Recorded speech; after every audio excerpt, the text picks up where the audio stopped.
Alright guys, welcome back to the channel, and in today's video we're going to be taking a look at the top 5 best weapons to take up against the Citadelle Des Morts boss. Maybe if you guys have been having a little bit of a difficult time with this guy, or if you're just looking for a new OP loadout to rock here in Black Ops 6 Zombies, then we definitely got you guys covered here today. Like I always tell you guys, this is no official list, but I guarantee you if there was one, this would probably be pretty damn close. But with that, be sure to drop a like, subscribe to the channel, and I hope you guys enjoyed today's video. If you guys are looking to unlock any of those mastery camos here in Black Ops 6, and you just don't have the time to grind these things out, and I'm talking about Abyss, Nebula, and Dark Matter, then be sure to check out Mitch Cactus. They offer the most reliable services in Call of Duty, including bot lobbies, camo unlocks, or pre-made accounts. So if you are someone that just doesn't have time to game all day and you want to unlock these things, then be sure to check out Mitch Cactus. For a little bit of security, they got thousands of great reviews on Trustpilot, so be sure to head on over to the site and check out any of the deals that they got going on, and be sure to use code REALG for a limited time only.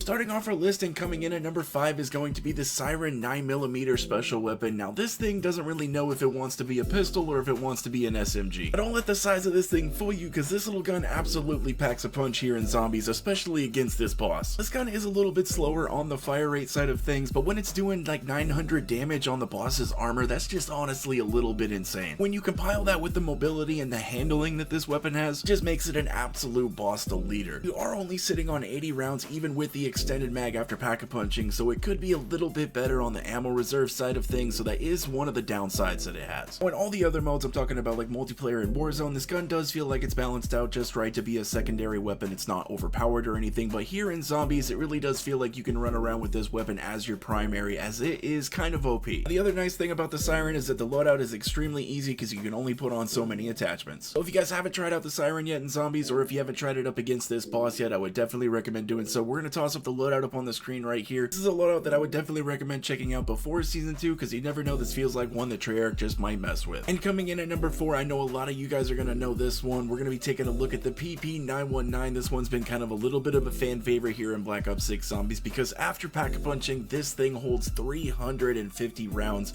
making it so you can damn near practically shoot forever. Not only is the mag size insane on this weapon, but it actually deals a pretty good bit of damage as well. You got this thing triple packed in Legendary, you can easily shred zombies all the way through the 40s. Up against the boss's armor, we're doing 720 damage, which is just a little bit less than what we were seeing with the Siren, but with the 350 round mag, well, then makes up for that. The mobility and the handling on this weapon is absolutely top notch, being an SMG. One of the things I love about it as well is I can save an attachment slot because I absolutely love the iron sights. What you guys are going to see right here is why I think this gun definitely deserves a spot on this list. We absolutely just shredded through the third phase of this boss. I don't even think we had to reload the gun. Again, just to go over, not the most powerful weapon, but with the absolute insane mag size, and if you pair that up with the right stuff and the right augments, you can do some crazy things. We're going to go ahead and toss up the loadout for the PP919 up on the screen right here. This is one I highly recommend you guys check out if you haven't yet. I think this gun will definitely creep its way up to being one of your favorites. Now, coming in at number 3 is going to be my personal favorite SMG in the game, might even be one of my absolute favorite weapons in the game, the Tanto 22. This SMG is just an absolute little beast. Not only is this a great weapon to take into this boss fight, this is also just a great starting weapon, so if you were looking for a good weapon to start off matches with, the Tanto 22 is excellent. This is one of those guns that you can actually take up to like round 10, round 15 without even getting into a green rarity, and it actually still feels okay. Even a Dark Ops challenge here in Black Ops 6 Zombies where you can't leave the first room for the first 15 rounds, it's actually technically the first 16 rounds because you got to stay in there until round 16, and I used the Tanto to complete that. This was back before we had Citadel with the Arsenal in the first room. I did this on Liberty Falls with an Abomination in there with me. The point is, this gun is absolutely insane here in Zombies, and even up against the boss here in Citadel, we're doing 900 damage to the armor, sometimes even over 1,000 damage to armor, making this the second hardest hitting weapon that we have in the game so far that's, you know, not a sniper rifle. Don't get me wrong, the LR can do some crazy damage, but the movement is absolutely terrible. When you're running from a boss, that's no fun. If you're hitting the boss directly in the chest critical area, you could be doing 2,800 damage, which is some pretty damn good numbers. Similar to some of the other weapons that we've looked at, this gun is a little bit slower on the fire rate, but it more than makes up for that with the power. Plus, it's got great handling and movement. This is just one of those trusty weapons that really never lets me down, and that I find myself going back to all the time. The Tanto is definitely one that I highly recommend you guys try out if you haven't already. We're going to go ahead and toss up the loadout for this guy up on the screen right here. Coming in at number 2, we're actually going to change things up a little bit. We're going to be looking at an assault rifle, and it is the AS Val. For a good hot minute, this was one of my absolute favorite weapons to bring into this boss fight. I was having the most success with this weapon. It's an assault rifle, but it's got the speed and handling and accuracy of an SMG. It's got the fire rate of one too, as this assault rifle does have the fastest fire rate in its weapon category. Now, it's not going to be firing like as fast as the Spitfire from BO4 or something like that, but it's pretty damn close. This weapon might be a little bit harder for the keyboard and mouse players to control, but I guarantee you this will be a controller player with Deadshot's wet dream. With the third extended mag, we're going to be sitting on 135 rounds, which isn't too bad for the ammo capacity, but you'll be really surprised how fast this gun just goes through that. You're going to be hitting the boss's armor for 720, and if you're hitting directly in the critical areas, you could be doing up to 1,800 damage. And that with the movement that this thing has and just how snappy it is, you can just instantly melt through this boss. It's actually kind of insane, and I swore by this gun for the longest time. I told a lot of people to use it, and I've actually heard a lot of success stories of people using the AS Val to defeat this boss. I do still stand by this as being one of the absolute best weapons to take up against this guy. I did end up finding one more weapon that just did something absolutely insane that I was not expecting. We're gonna go ahead and toss up the loadout for the AS Val up on the screen right here, and like I mentioned before, if you guys haven't checked out this gun yet, definitely do so. It is one beast of a weapon. Now guys, coming in at our number 1 spot and officially knocking the AS Val down to number 2, we got the GPR-91. Now I had seen this assault rifle mentioned in my comment section a few times, and I eventually ended up deciding to try it out up against the boss, and oh my god guys, this thing is crazy. For the main hits against armor, you're going to be doing 979 damage with getting over 1,000 damage every once in a while. To expose the critical areas on the arms and the legs, you're going to be doing roughly 1,700 damage. And once you've gone ahead and damaged him enough to expose the chest, you're going to be doing almost 3,000 damage up against him. I believe we were hitting for around 2,600. It's just some insane numbers, and I gotta say guys, if I was to bring in a weapon and I didn't want to bring in the sword so I could knock off those armor pieces really fast, I would bring in this gun. I was able to defeat this boss in just roughly 5 minutes, and usually it takes me about 8 to 10 minutes. Hands down one of my fastest runs with this boss, and once I got finished with him, I was just kind of sitting there shocked. I was like, wow, that was actually over incredibly fast. You will be sitting on 120 rounds after pack-a-punching, so the ammo capacity inside of this AR isn't too terrible either. But just for my own very personal liking, I would say that I think the mobility and the handling on this AR could be ever so slightly better, but it does have just some insane power. I don't know about everyday use or just using this gun to grind out high rounds or anything like that, but if you're looking for a good weapon to take up against this boss, I really don't think anything can beat this, or you're gonna have definitely a hard time finding something that is. I can almost guarantee you guys right now, if you haven't tried out the GPR-91 against the Citadelle Des Morts boss, go ahead and give it a try and it will shock you. That is going to be about it guys. Let me know what you guys are thinking about this list down in the comment section. We're gonna go ahead and toss up the loadout for the GPR up on the screen right here. Please let me know if you guys think I missed anything by leaving them down in the comment section. Maybe there's a loadout you guys would like me to try. With that, we're gonna go ahead and wrap up the video. Please do me a huge favor. If you guys enjoyed it or if you found it all informative, please drop a huge like on it. Subscribe to the channel if anybody is new. I hope you guys have a wonderful rest of your day, and I'll catch you